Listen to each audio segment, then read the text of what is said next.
Hello and welcome to the Spandex and Wine Podcast. I'm your host, Robin Hackney, and I'm so happy that you're here. This podcast is a place for conversations about balancing a healthy lifestyle and being happy, more specifically, happy hour. Together, we'll explore all things wellness and wine. I hope you learn a little, laugh a lot, and along the way, know you're not alone on this balanced wellness journey. Ready to jump in? Pour something in your glass that makes you happy because it's time for Spandex and Wine. Hey everyone, thank you so much for being here. I have a treat for you. Today's guest is someone I highly respect and admire. He has created a very successful wine business, and I'm anxious for you to hear his story about how he jumped all in, did the work, and made it happen. And while wine is the product that they sell, in my opinion, it really comes down to relationships and connections, allowing anyone to bring a group of wine lovers together in the privacy of their own home and share an experience while learning and laughing a lot. And he's also created an opportunity for anyone to become an entrepreneur. And I can tell you that is a true gift. He is genuine, hardworking, authentic, caring, and kind. It is my pleasure to introduce you to the CEO, Chief Grapestomper, and head cheerleader of Traveling Vineyard, Rick Libby. Hey, thanks, Robin. I'm not sure my high school principal would have given me all those accolades, but that's okay. I think entrepreneurs are a feisty bunch, even when they're young, right? True. That's very true. Yes. Yeah. In fact, my second grade teacher, my maiden name was Terrell, and she would call me Terrible Terrell. Mm-hmm. Yep. Right. True story. There you go. But I think the entrepreneur mindset is that, not to sit still. So sitting in class was really difficult because I wanted to be up and working and moving. And so I always worked since the age of 9, as a matter of fact. So I picked cucumbers all summer in Western Massachusetts. Like for your family or actually as a job? As a job. Okay. With migrant workers. Wow, look at you. And lots of young people, because they used child labor back then. It was great, So I don't want to ruin your questioning, but no, you're good. Funny story. So the job at 9 was you sit on an old tractor that went 1 mile an hour, which is probably the most boring thing in the world. Yeah. But when you're 9 or 10 years old, to be able to sit there and control this big machine is amazing. Wow. Behind me was this big wooden bucket that held, I don't know, thousands of bushels of cucumbers. And they had these wings that they built off the back. And all the kids would lie on inner tubes and go through the field while I'm driving at 9 years old and throw the cucumbers into baskets. And there was a guy that stood up and walked along the ramp like a boardwalk and threw the full bushels into the basket. And the big job for me was to turn around at the end of the row and not fall asleep going across the field when it was 80 degrees out. That's a lot of responsibility. You were a leader just from the very beginning. There you go, right? Leading the truck, yes. Leading the 1 mile an hour march across the cucumber fields, yes. I can picture it. I can see it. But I have to ask, do you like cucumbers? Yeah. And okay. I still like cucumbers. Because I don't think we ate them that much. We were just picking them. Got it. Cool. Okay. And it was commission based because you get paid a piece of all of the bushels that were picked. Okay. So that's key. That makes a big difference to a 9-year-old. And then when you graduated to a picker, you got paid per bushel. And then it was really entrepreneurial and commission based. So you got to hustle life, right? So there you go. I don't know how I ever dreamed up that story. Where did we even come up with that? It was about school and. Oh my gosh. So there you go. Okay, well, take me from cucumbers to wine then. How did you start in the wine industry? Okay, that's pretty easy. So I'm gonna keep the story kind of short, but what essentially happened was we had a catalog mail order wine business that was thriving back in the days before Costco had wine and before package stores had wine, and wine became ubiquitous among grocery stores. You fast forward nowadays, wine is everywhere. I mean, it takes more floor space in a liquor store, package store, whatever the regions call them, than spirits used to. And it used to be heavy spirits and beer, right? And now it's heavy wine, spirits, and beer. So in any event, the catalog company was, along with my business partner, Hyde Geerlings, imported wine from around the world, and they were very good at it. Him and Francis were a great team. I was the marketing guy who did the catalog part of it, and the direct mailing to acquire customers. And so the company ran into a lot of trouble because the whole landscape shifted with retail wine, and the high-end white collar individual that was buying our, boutique source red wine could easily get it at a local outlet. So the catalog business started to suffer. So lo and behold, we looked, as a way to kind of expand the business, and said, what do we do if the catalog thing's failing? What do we do? And there was this company that my friend told me about called Pampered Chef. And I admired Pampered Chef. I didn't know a thing about them back then. But we looked at Pampered Chef, and lo and behold, here's this billion-dollar company selling kitchen utensils and doing home product demonstrations. And I nearly fell off my chair when I saw it. And I was like, oh my God, if they can sell spatulas and home demonstrations, imagine wine. Oh my goodness. So in any event, we went down that pathway. We figured out the legal and regulatory thing, which is, how do you ship wine to people? How do you have independent contractors who are unlicensed do product demonstrations with wine? We kind of navigated our way through that, and that's how Traveling Vineyard began, with out of desperation to fix the catalog mail order company. And then what was interesting was the catalog mail order company, just another kind of little story, was publicly traded. And the Traveling Vineyard was kind of created by me internally in this company. And as a publicly traded company with a flailing catalog mail order business, the board of directors went out and found a new CEO. I was just the chief marketing officer at the time, and president of this little division that we started that was actually becoming quite successful. And the new CEO guy and I didn't get along. And I rarely get fired from a job, but I kind of didn't see eye to eye with him, because the whole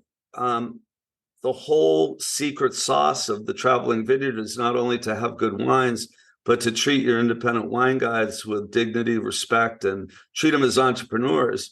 And this new guy thought that you treat them like employees, which I knew would never fly. So we ended up in arguing about stuff. And if you argue with your boss, it usually doesn't work out too well. It didn't work out too well. He would tell you that he fired me. I tell you that I quit. And I don't know who'll ever win that argument. But tomato. Yeah, I left. And I was really sad, though, because I created this thing and I loved our wine guides. We had just a wonderful group of people. We had a little over 2,000 people doing the home product demonstrations. And it was it wasn't even a chore. It wasn't going to work. It was a labor of love at that point, where the catalog mail order marketing thing was more, I'm going to work and it's a chore. Yeah. And it wasn't as exciting as I found Traveling Vineyard to be. So anyway, the business didn't do well because you can't have that kind of leadership. And so 5 years later, or 4, whatever it was, the company had to go into bankruptcy. And I was looking from the sideline and went, wow, that's really interesting. I can get my child that's been taken away by Child Protective Services in the bankruptcy court, and I can take it back. And so I was 55 years old, and I took all my life savings, and I bought the assets of the company out of bankruptcy, and we restarted it in 2010. And, you don't have... This isn't going to be a photo, so I can't show the picture, but there's a picture here established in 2010. And so it was pretty scary, but we, just like cucumbers, you just work hard and be kind to people. And we started it back up, and it went really well. I mean, we had gangbuster business until COVID. COVID was kind of evil. COVID was evil to a lot of companies, and it did have an impact. And we're still trying to rally from that. So, life has its challenges. We have life going on, and business has its challenges, and it has life going on, and they're all ecosystems that, you have to thrive and survive. And Right. sometimes you got to pivot, and so it's been a wild 13 years, I'll tell you that. Oh gosh, yeah. Ups and downs, but that's the life of an entrepreneur. Absolutely. Yeah, I was going to say that. And you can't quit, you can't give up. That's the other thing, right? Right. Right. Just Yeah. I mean, as soon as you give up, then I don't know. It's not the pathway to success. So Right. you Yeah. got to And in figure the out 8 years, another angle. You got to figure out a pivot. You got to figure out a new way of doing business. You got to figure stuff out to thrive. right. Absolutely. Yeah. In the 8 years that I've been there. You've done that in your business. Yes. Oh my gosh. Yeah. Going from being in person and touching people with physical activity and stretching and all of that to having not being able to do any of it. It's wow. Yeah. Yeah. Really wild. Mm-hmm. But the one thing that I know and feel very strongly about is the power of our wine tasting events, which are incredibly fun, mm-hmm. wildly interesting. Our novice wine guides, if you will, are able to show up at a person's home and deliver this presentation, even though they're not decorated sommeliers. Mm-hmm. And the guest satisfaction ratings that we have are just tremendous. So there's some real power in the home product demonstration, particularly with wine. Oh, absolutely. If it was a different product, I think it would have. I have another friend who's the CEO of a company that sells stuff. Mm-hmm. That I won't say the name because it's not polite. But in any event, they've gone from 100% in-home product demonstrations to 80% of their stuff is sold via online marketing, online anti-product demonstrations. Actually, yeah. How can you? They do it by video. They do it with live demonstrations in a kitchen. Yeah. So they figured it out. Yeah. And I think, like I said earlier, that it's the product that you sell, yes, but it's also the connections and relationships. Yes. You can't recreate that, with other products. I mean, you can, but wine, there's something special about wine that just brings people together.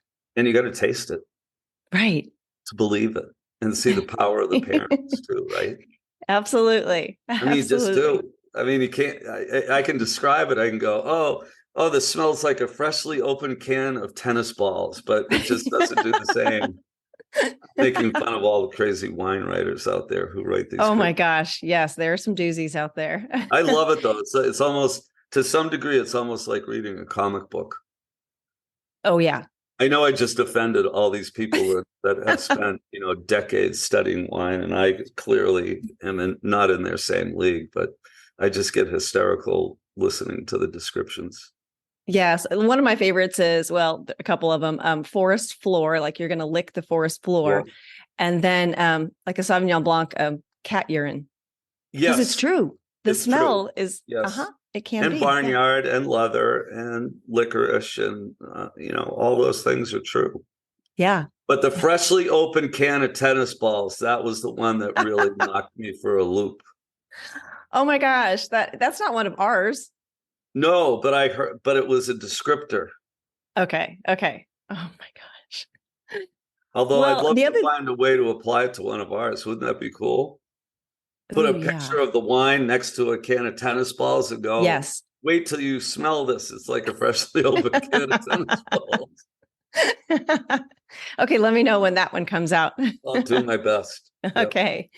Oh my gosh. So yeah, bringing people together. And your fitness, so I can't imagine your descriptor smells like a sweaty sweatshirt. That would be good. That would be fun. Maybe I should describe the exercises as if they were a bottle of wine. I think we're onto something there. Oh my gosh. Or maybe we should create a wine that's good for fitness fanatics and make it smell like a gym and bad sneakers. Yes. Ooh. Yes. We're onto something, Robin.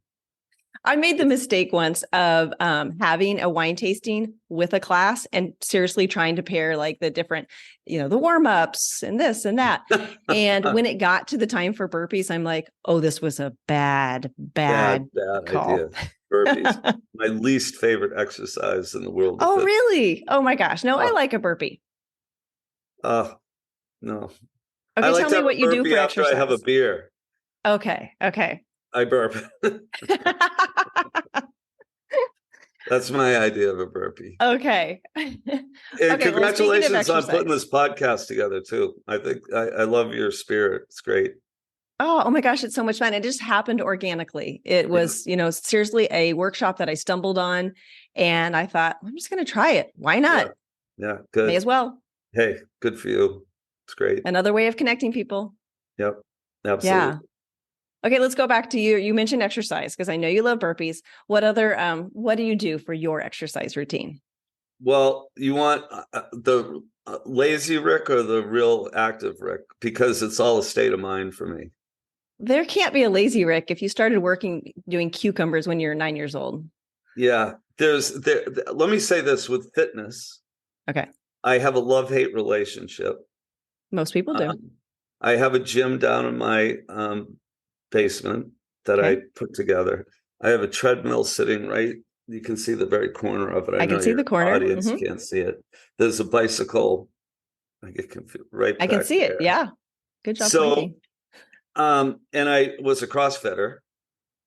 Oh, I didn't know that. Okay. Yeah, for years, and then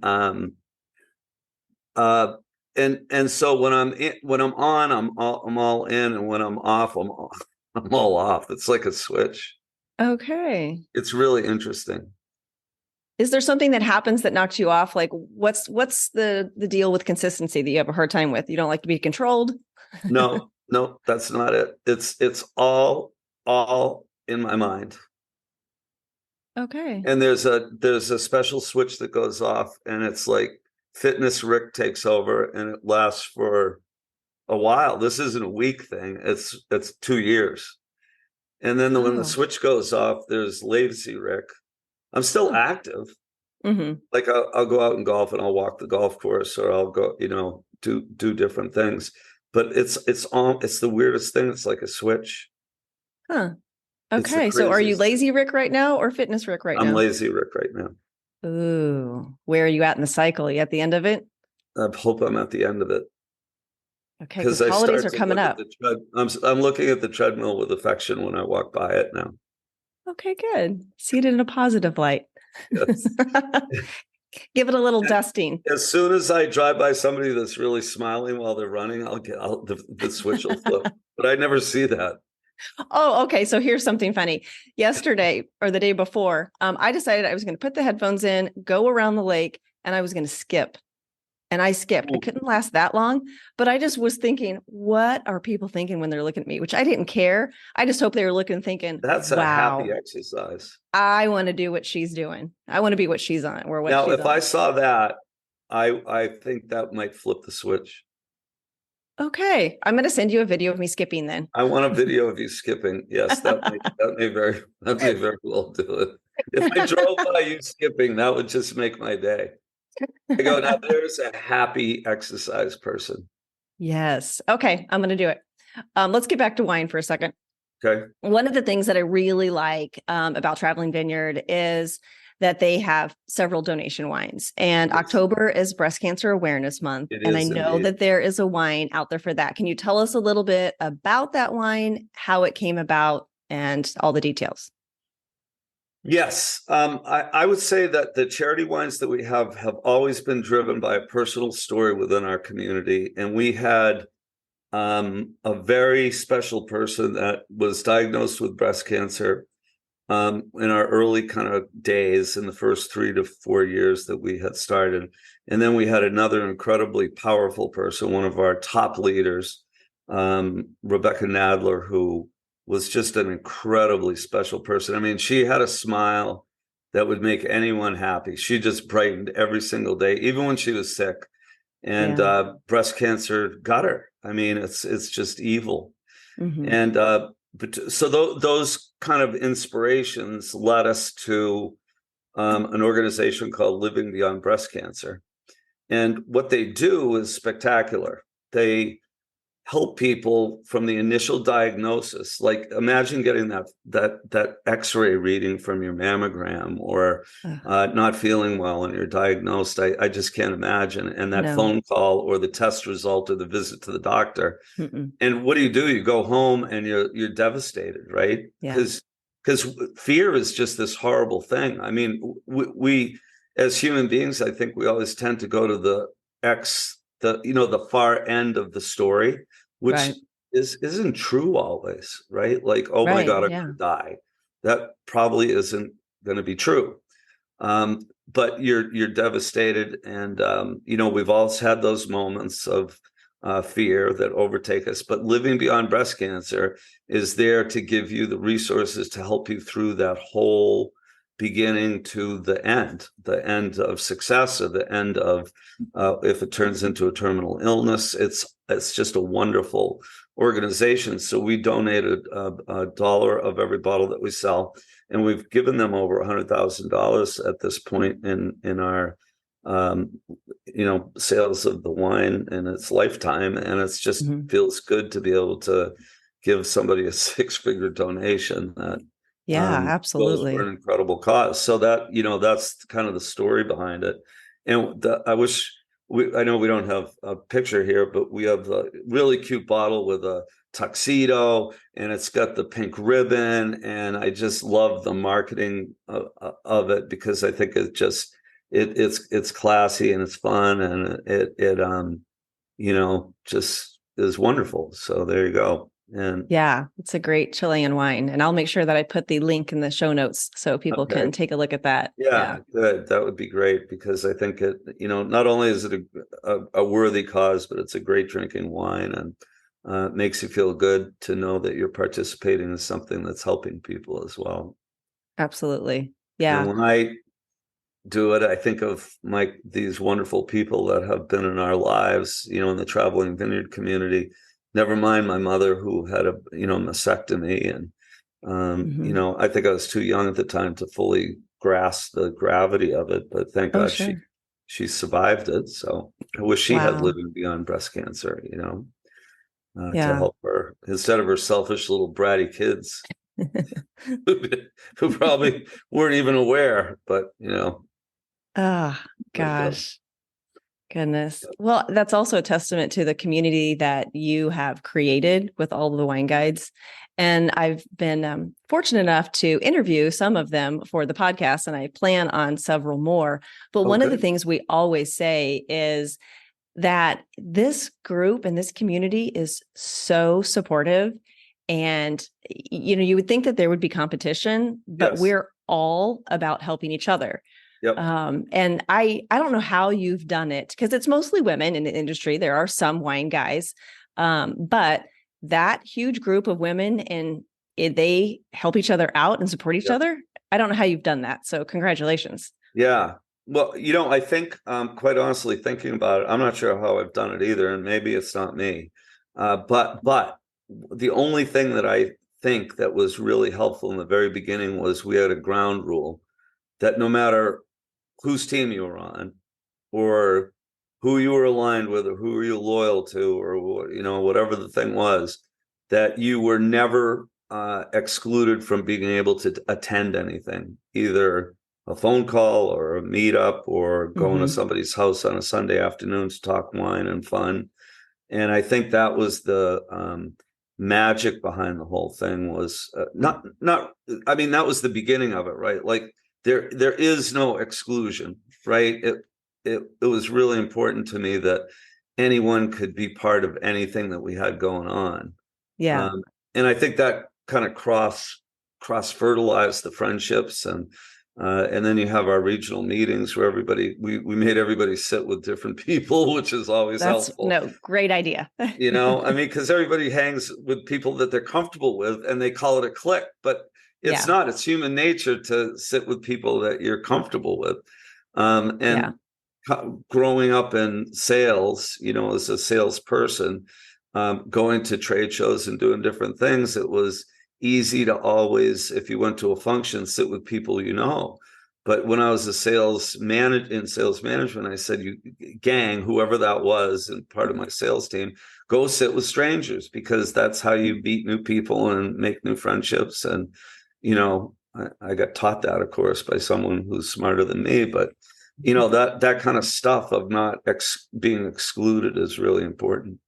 Yes. Yeah, you guys do. It's a great job of that. And I also have to say thank you, because Traveling Vineyard has made a huge impact on my life, and truly everyone that experiences it and jumps in and takes advantage of everything that you offer for us. I mean, I'm still blown away by the training that you give us, not just in wine, but in developing us as people. Yes. And I've watched other wine guides still stay in Traveling Vineyard, but then go on and create these amazing careers. Yep. Huge tribute. Thank you for doing all of that for all of us. It's fun to see. Yeah, it really is. It's fun to see.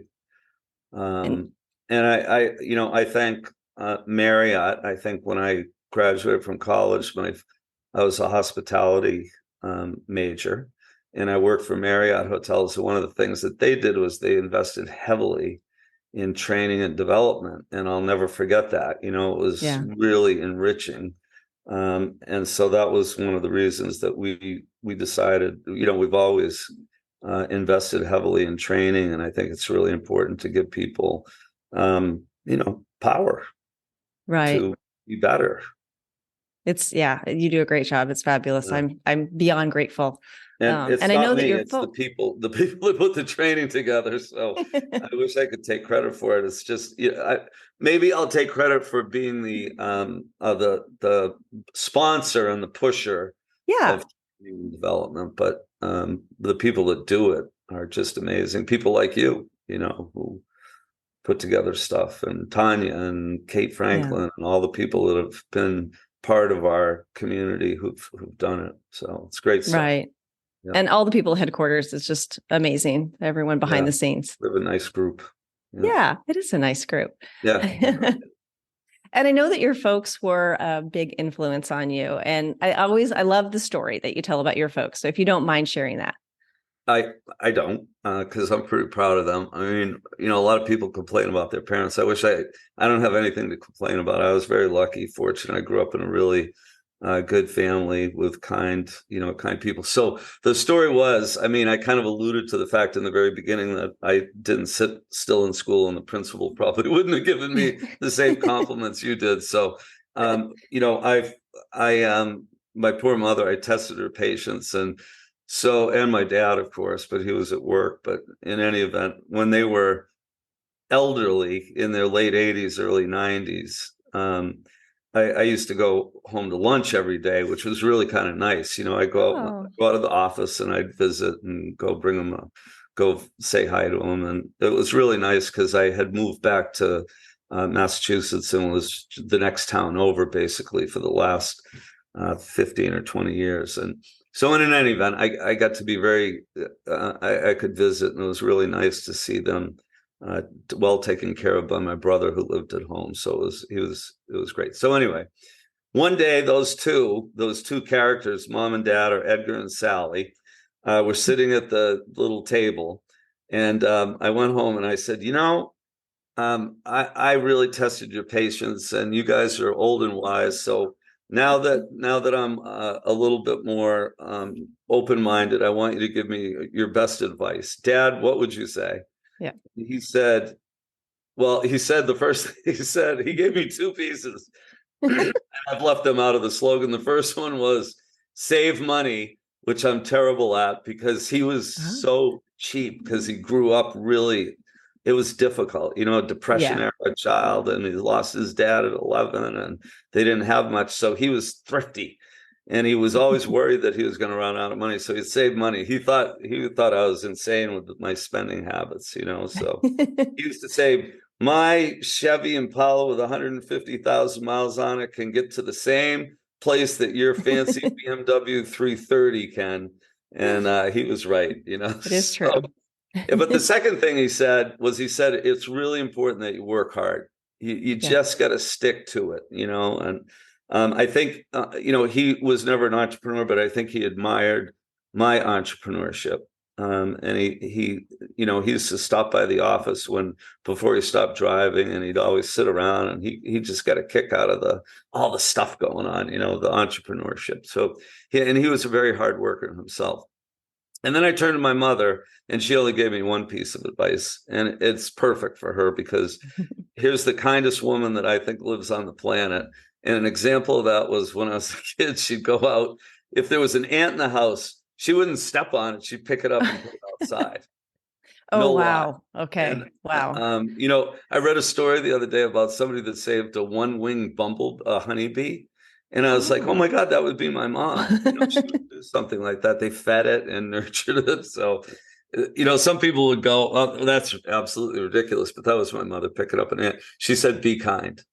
Yeah. So anyway, we adopted that kind of internally. And I know your group can't see it, but there you go. Work hard and be kind. And we have it on our hats. And I wear the hat proudly. And that goes back to that little conversation that I had with my mother and father. Yes. And I have all kinds of things. I meant to bring my tumbler, my work hard, be kind tumbler, and I forgot to grab it. and I have friends who own their own businesses too. And I was wearing the hat, and one of them goes, I want that hat right now. I need that hat. And I gave him the hat, and he puts it on his shelf right above his desk. So when people come in, they say, work hard, be kind. And he's adopted. Great. So that made me really proud. He has a big business. It's okay. Big business. Well, good for you. Yeah. Influencing others. So he works hard now, and he is a kind guy. So there you go. Well, I don't want to take too much of your time, but I do have another question. We are headed into the most wonderful time of the year with the holiday season and at Traveling Vineyard. No, just kidding. Yes, we are. At Traveling Vineyard, it's a big time for us with all of our holiday wines coming out. So if you don't mind, sharing the one that you're most excited about, because I know that all of the wine guides are super excited to be holding all of these events this fall. And if you guys are not, those of you that are listening, if you're not on someone's schedule, you can go to travelingvineyard.com. There's a request form that you can fill out to have someone come to your house. But anyway, share either a story about a wine that's coming out or something that you like about a wine that's coming out. Oh, that's so hard, because every wine that we have is exciting. I have my own personal favorites, I suppose, but I still think every release that we have, everybody gets really excited about. And the B line that I think is coming up is really going to be fun. And the can, which we did as a collab with That Girl Wine Company, is really fun. It's a spritzer, which is going to be really fun for, I think holiday gifts. Yeah. And then I think we have our holiday packs that we haven't revealed yet, which I think will be fun. So I can't get too carried away here by giving away our secrets, but I think everybody will be pretty excited with our holiday lineup. And having a wine tasting at holiday time when people are looking for gifting ideas, and I think our Rewind subscription program is an awesome way to gift. So, and then we're going to have these holiday gift packs, and we're going to do a Black Friday promotion, which is we don't want to be part of the pack, so we're going to do it differently this year. It won't be the Friday after Thanksgiving. It's going to be early. Black Friday early. We're going to choose an early Black Friday, which I think is kind of fun. So we got a couple of tricks up our sleeve. So I'm not going to tell you anything about a specific wine other than to say I'm really excited about our holiday lineup that's coming. Nice. Okay. I'm excited too. Look at you teasing all the wine guides that are going to be listening to this. They're going to be like, oh, darn it all. Yeah, she couldn't get it out of him. She couldn't get it out of him. Sorry, everyone. Oh my gosh. Well, this has been wonderful. Is there anything else that you would like to share? Like I said, I'm going to share all the links in the show notes. So anyone listening, you can go back and look at the show notes. But is there anything that you would like to share, Rick? No, I want to share that I think the love that I have for this business is because of people like you. And then I look at what you're doing right now with your podcasts and all the energy that you're putting into it. And it's so creative, so fun. We have so many creative people, and you're just a great example of it. So the joy that I get is from watching people like you thrive and do your thing. Whether thank that's you. a wine tasting event that you excel at, or doing, this podcast project that you have going, I think it's just really wonderful and exciting. So rock on, sister. Well, thank you. I appreciate it. And thank you so much for taking time out of your busy schedule to be here. I know. I'm sorry we had such a hard time connecting. You're busy. It's okay. Third time's a charm. We both had a lot going on, but that's good. All That's right, Robin, and all the listeners, thank you. I appreciate being on. Thank you so much. Bye-bye. Right.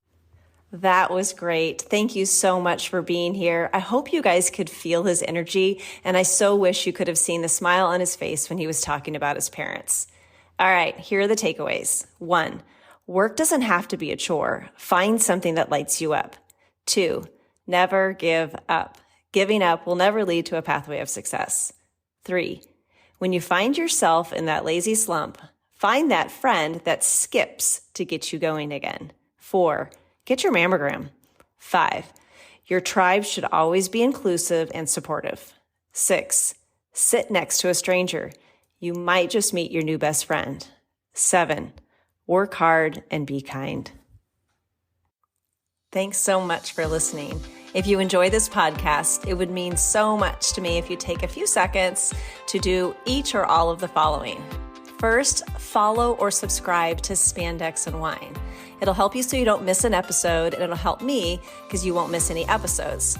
To do this, you'll just go to the podcast, click subscribe or follow wherever you are listening. Look for the plus sign or follow button, and this is one of the best things that you can do for the podcast, so thank you. If you'd also be willing to give a 5-star review, that would be amazing. And lastly, please share an episode with a friend or 5 to keep the love going. I appreciate you. Thanks.